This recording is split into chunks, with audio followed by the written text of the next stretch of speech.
She said 4 words like a slap. "Don't touch me, Ethan." And in that instant, my marriage didn't feel strained.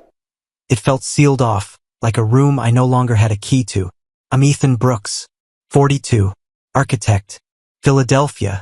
I design spaces for a living, how people move, where light falls, where walls belong. That night, in our kitchen, I reached for my wife the way I always did. Nothing dramatic, just a hand at her lower back as she passed me. A quiet touch that said we're okay even when we weren't.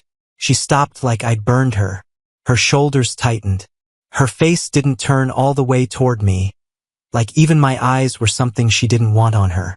"Don't touch me, Ethan." 4 words. Not yelled. Not shaky. Flat. Contempt dressed as control. For a second, my body wanted to react the old way. Confused laugh, apology, questions. The marriage-saving reflex. But something in her tone shut that down. It wasn't irritating. It wasn't stressful. It was a boundary. Permanent ink. I looked at my hand like it belonged to someone else. Then I looked at her. She was already moving again, like the moment was done. Like I'd been corrected and should adjust. "Okay," I said. That was it. No fight. No pleading. No, "What's wrong with you?" I didn't give her the satisfaction of watching me scramble.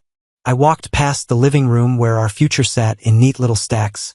Catalogs, samples, brochures. Stone. Tile. Fixtures. The dream build we talked about like it was a vow. I'd been working overtime for it, telling myself it was for us, because men like me are built to carry weight without complaining. I opened the guest bedroom door. We'd lived in this house 3 years and I'd never slept in there. The bed was made like a showroom. The air smelled like linen spray and distance. I sat on the edge, took off my watch, set it on the nightstand with care. Habit. Discipline. The kind you learn when you're the one who keeps things steady. Down the hall, Lauren moved around like nothing happened. Cabinets. Water running. A soft clink of glass. I lay back and stared at the ceiling fan. It didn't wobble. Everything in this house stayed aligned. I made sure of it. My mind replayed her voice, over and over. Not the words, the feeling behind them. Repulsion doesn't show up out of nowhere. Not in a marriage. Not from a woman who used to pull me close in the doorway just to steal 10 seconds. So I didn't chase her. I didn't demand reassurance. I didn't ask for an explanation she'd reshape anyway. I just stayed still in that clean and used room, listening to the house settle, realizing one simple thing. If she flinched from me like that, then somewhere, quietly, confidently, she'd already decided I wasn't her man anymore. 6 years with Lauren. 3 years in this starter home. 2 cars in the driveway, matching keychains on the kitchen hook, and a future we talked about like it was already poured in concrete. The dream build. That phrase lived in our mouths like a prayer. A custom house outside the city. Clean lines, warm wood, big windows. A place that would prove we weren't just surviving adulthood, we were winning it. I did most of the lifting. Overtime. Bonuses. Side projects I didn't need except for the number in my head, down payment, buffer, contingency. I told myself it was what husbands did. Take the pressure off, be the steady one, make it real. Lauren played her role well. She'd sit at the table with her coffee, scrolling through inspiration photos, pointing out finishes like she was curating our destiny. "We're going to love hosting," she'd say. "We're going to finally have space. We're going to feel settled." Settled. That word mattered to her. Looking back, the shift didn't start with a big lie. It started with small edits. The kind you miss when you trust the original plan. Late nights first. Not every night, just enough to normalize it. Tyler had a question about the foundation timeline. Tyler's meeting got pushed, so I stayed to go over options. Tyler Donovan. Contractor. Confident handshake, 2 white teeth, the kind of guy who says your name too much like it's intimacy. At first I liked him. He spoke in certainties. He complimented my sketches. Told me I thought like a builder. Lauren seemed energized around him. Brighter, louder. I told myself it was good. She was excited about our future. Then the phone started flipping face down. Not dramatic, just casual. A habit. We'd be on the couch, some show half playing, and her screen would light up. She'd glance, tap it dark, and keep talking like nothing happened. I noticed my own silence before I noticed her behavior. I didn't ask who it was. I didn't push. I kept myself above it because I'm not the jealous guy. I'm the rational guy, the stable guy. There were smells too. Little things that didn't belong to our life. A sharp cologne on her jacket one evening, clean, expensive, not mine. I asked light like it didn't matter. New perfume. She didn't miss a beat. Probably from work. People wear stuff. You know that. I nodded because it was plausible. Because plausible is what liars build their worlds out of. But the biggest thing, the thing that stares at me now like a cracked beam, was how she talked about him. Not the contractor. Not Tyler. Not even our guy. It was familiar. Confidence. Possessive in a way you don't use for someone you just hired. Tyler thinks we should move the kitchen wall. Tyler says quartz is a waste if we're already spending. Tyler can get us a better rate if we act fast. Tyler says, like he was a voice inside our marriage. Like he was a third person at our table, leaning in, telling her what we wanted. And I let it happen because I was tired. Because I was busy. Because I thought my job was to provide the structure and let her pick the paint. That's the lie men tell themselves. If we keep building, everything will hold. But that night, after Don't Touch Me, those little signs stopped being little. They lined up. Late nights weren't schedule changes. They were opportunities. The phone face down wasn't a habit. It was a strategy. The cologne wasn't random. It was close. And Tyler Donovan wasn't just a contractor. He was already part of our future in a way I never agreed to. I lay in that guest bed and understood something cold and simple. I'd been funding a dream, but I hadn't been watching who else was living in it. Lauren was already in the kitchen when I came out. Hair up, sweatpants, the domestic costume that used to feel like home. Morning, she said, like we hadn't drawn blood the night before. I watched her pour coffee, measured and calm, and waited for the awkwardness that should have been there. It didn't arrive. Not even a hint. That told me more than an apology ever could. She slid a plate toward me, toast, eggs, the kind of normal that's meant to reset the clock. Then she started talking about the house.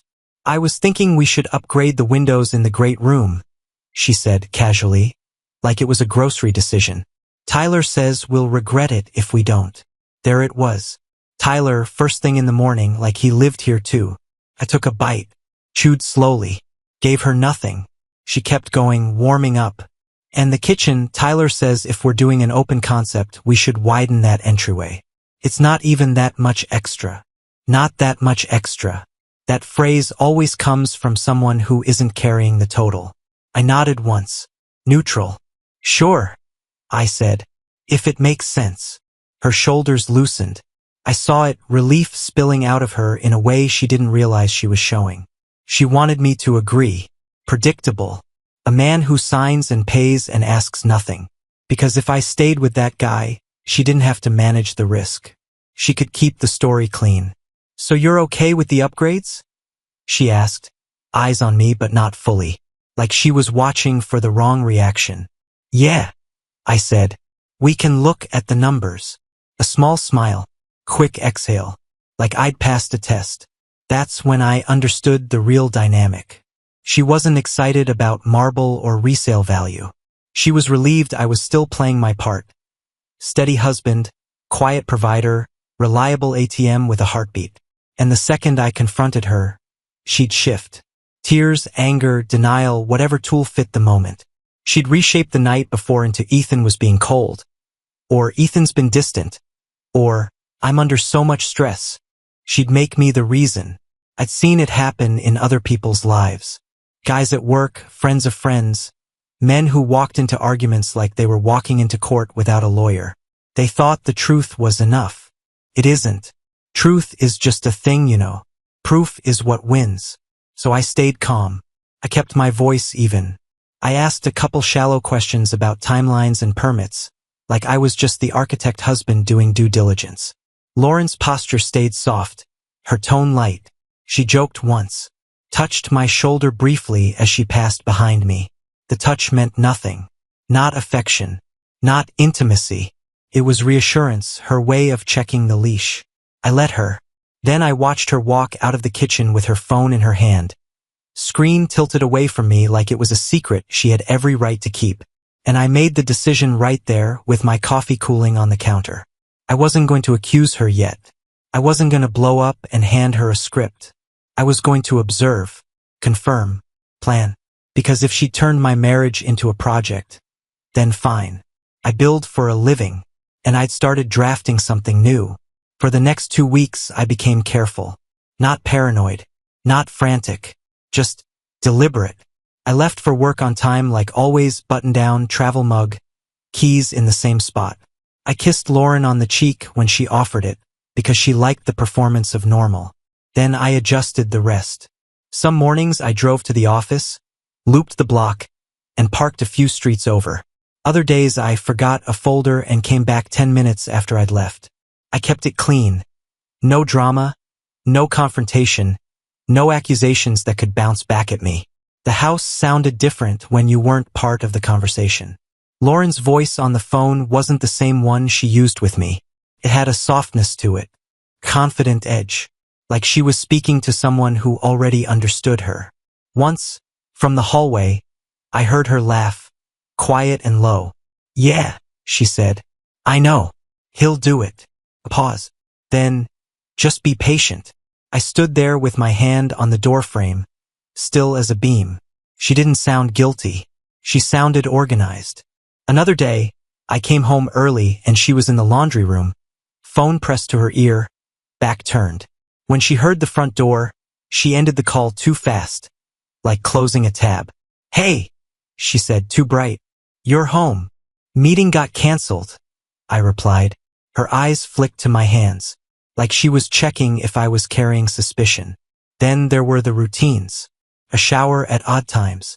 Errands that didn't produce bags. A new attention to her appearance before stopping by the site. And always that phone face down like a practiced reflex. I started writing things down. Not because I needed a diary. Because architects don't trust memory when stakes are high. We document. Dates. Times. Phrases I caught through walls. By the end of the second week, I didn't have a single smoking gun. But I had something better. Consistency. She wasn't drifting. She was coordinating.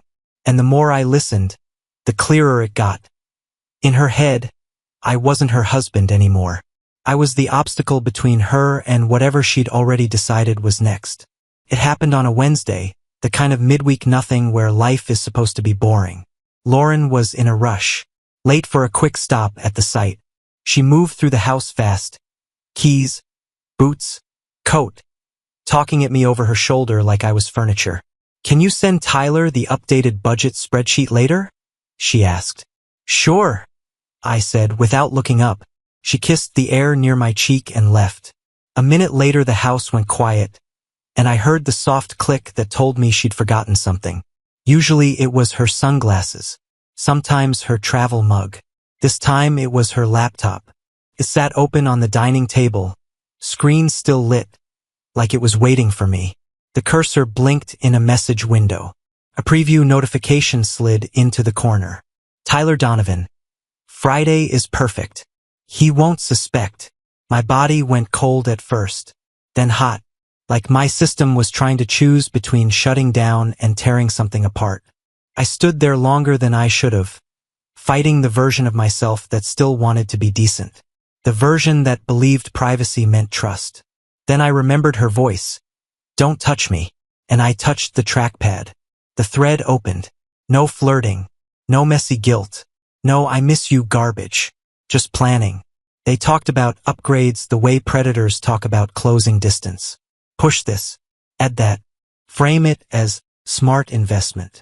Get me comfortable with bigger numbers. Tyler wrote like a man who'd done this before. Confident, casual, sure of the outcome. Lauren responded like she was managing a project, not a marriage. One message hit harder than the rest because it stripped away every excuse I tried to give her in my head. Not just that she was sleeping with him. She didn't even treat me like a person anymore. She treated me like funding. They discussed loans, how to structure the payments, how to make it look like our decision while the risk sat heavy on my shoulders. Then the line that finished it, Lauren, once it's ours on paper, I file. He'll be stuck with the payment either way. I read it twice, 3 times, like repetition would change the words. Didn't. My hands were steady. That surprised me. I expected shaking. I expected a rush of panic. Instead, I felt something settle into place, like a final beam dropping into a frame. I took screenshots, every part of it, dates, names, the parts where they talked like I was a problem to solve. I emailed them to myself. Then I backed them up again. Quiet, methodical, no hesitation. When I closed the laptop, the room felt different, like the air had been replaced. I didn't break anything. I didn't scream into the empty house. I didn't call her. I grabbed my coat and walked, for hours, through cold streets, past restaurants and couples and people living normal lives. I let the rage burn down into something cleaner. By the time I came home, I wasn't guessing anymore. I wasn't hoping anymore. I wasn't debating the truth. I'd seen the plan. And once you see the plan, you stop being someone things happen to. I called in sick the next morning. First time in years. Not because I was falling apart. Because I needed daylight, not meetings. I needed clean time with no interruptions because improvising under pressure is how you lose. I sat at the kitchen table, our table, with my phone and a legal pad, and I made 3 calls like I was laying out a sequence on a build schedule.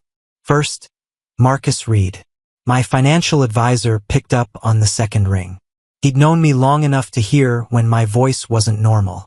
Ethan, he said, you okay? I need an appointment today, I replied. Private. No delays.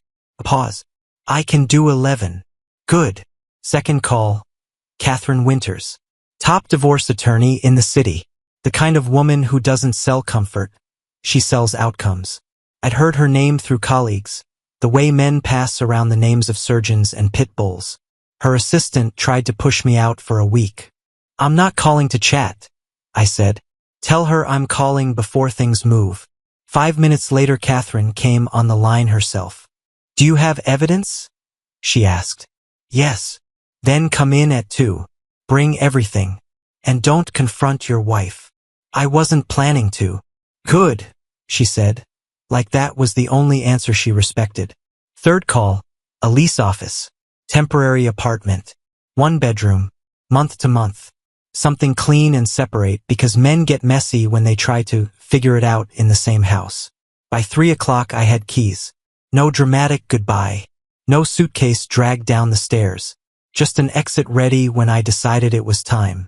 The rest of the week I acted normal. That was the hardest part, not because I missed her, because I could see her now, and it killed the old version of me. I kissed her goodbye in the morning. I asked about her day. I nodded at her talk about tile samples and lighting fixtures. At night, we sat on the couch like we were still a couple, and she leaned into the comfort of my predictability. Tyler's name came up constantly. Tyler thinks Friday is the best day to sign. Tyler says we should bring champagne. I smiled when appropriate. I kept my tone level. I stayed in the role she needed me to play. But inside, I wasn't building a house anymore. I was building protection. Money separated. Legal strategy drafted. Exit staged. A different structure entirely, one designed to hold my weight alone.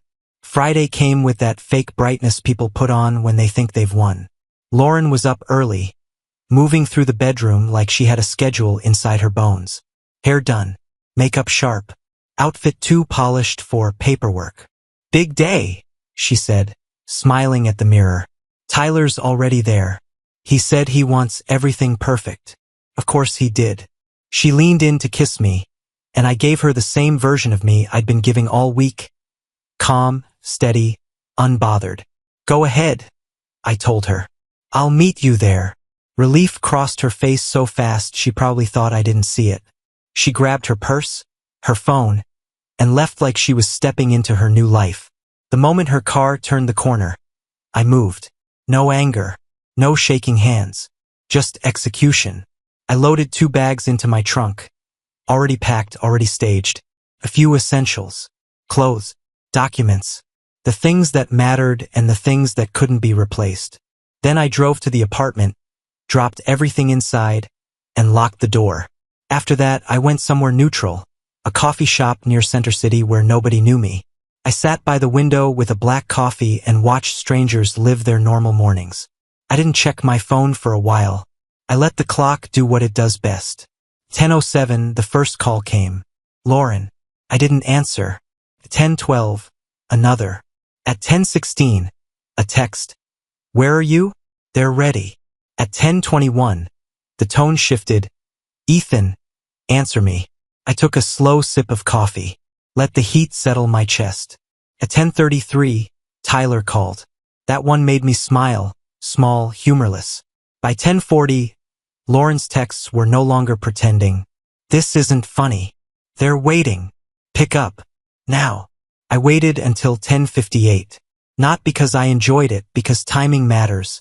Because every minute I wasn't there, their confidence turned into panic in real time. Then I answered. Ethan? Lauren snapped, breathless. Where the hell are you? I'm not coming, I said. Silence. Not empty, loaded. What? She said. I pulled my contribution. I continued, voice even. There's no deposit. No signing. No champagne. Her inhale sounded like a cut. What are you talking about? She tried, but the script was already falling apart. I'm talking about how it was never our dream home, I said. It was my money being converted into your future.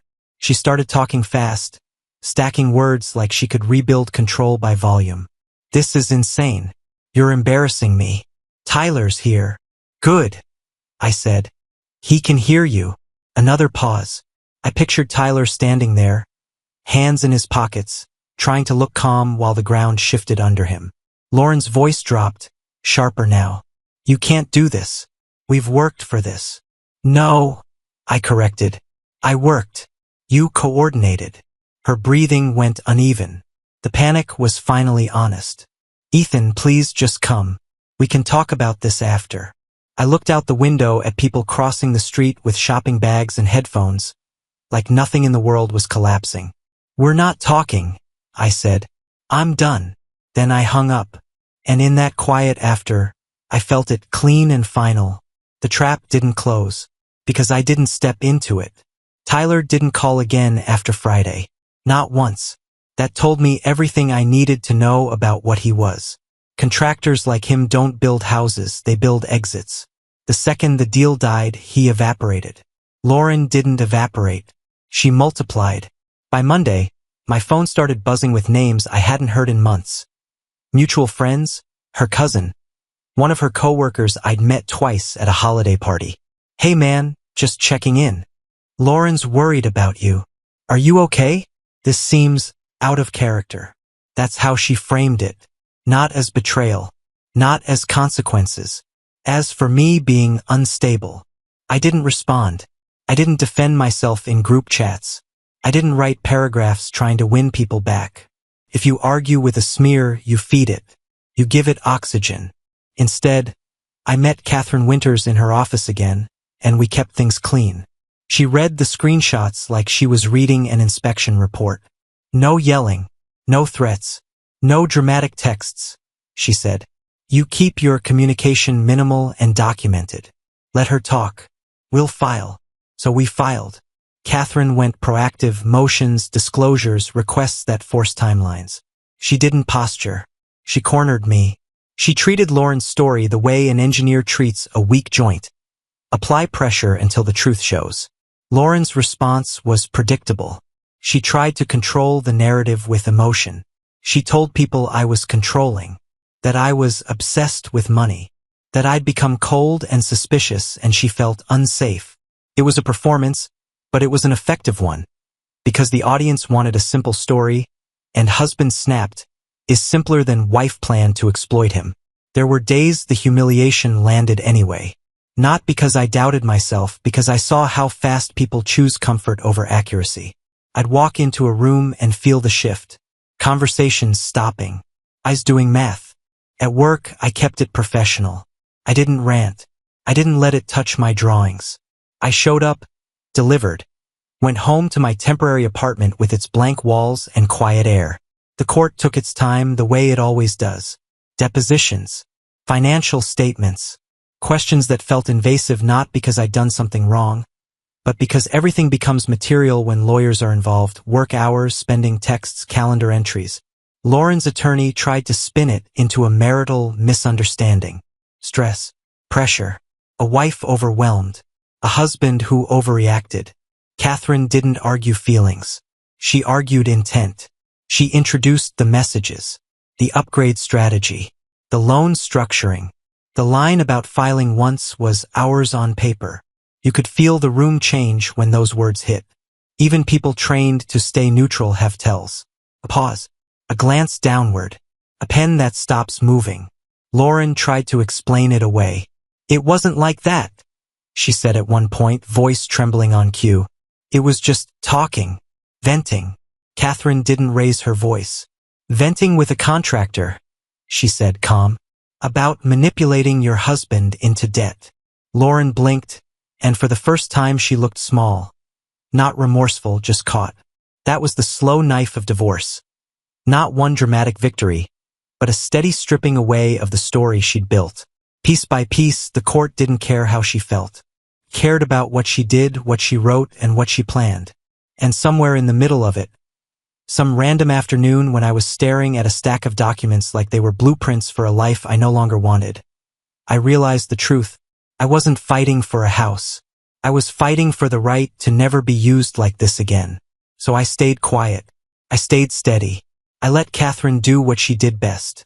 And I watched Lauren learn the difference between controlling a man and controlling a process. The divorce didn't end with a bang. It ended with signatures. Months of filings, disclosures, posturing, and carefully worded threats. All of it collapsed into a few pages that said, in legal language, what my gut had known the day I saw Tyler's messages.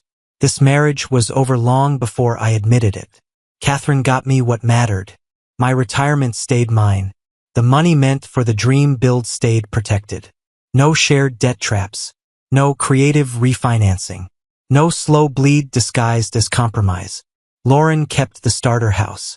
Fit in a way. She wanted something that looked like stability from the outside, even if the structure underneath was rotten. Let her have it. When it was done, I didn't celebrate. I didn't post. I didn't get back out there like a man trying to prove he was fine. I just went back to work and let routine rebuild my nervous system. A few weeks later, I got promoted project lead on a new commercial development. More responsibility, more visibility, the kind of role you earn by staying sharp while your personal life tries to cut your legs out from under you. That's where Hannah Carter came back into my world. Structural engineer. Smart. Direct.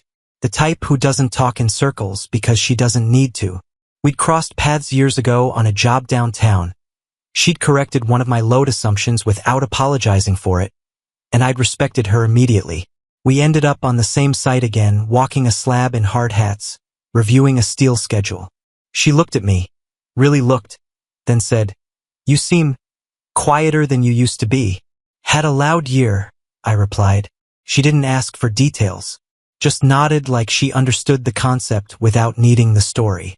Later, she asked if I wanted to grab coffee after the site meeting. Not flirty, not needy, straightforward. Coffee turned into conversations. Conversations turned into dinners. Not fast, not desperate. No promises spoken like prayers.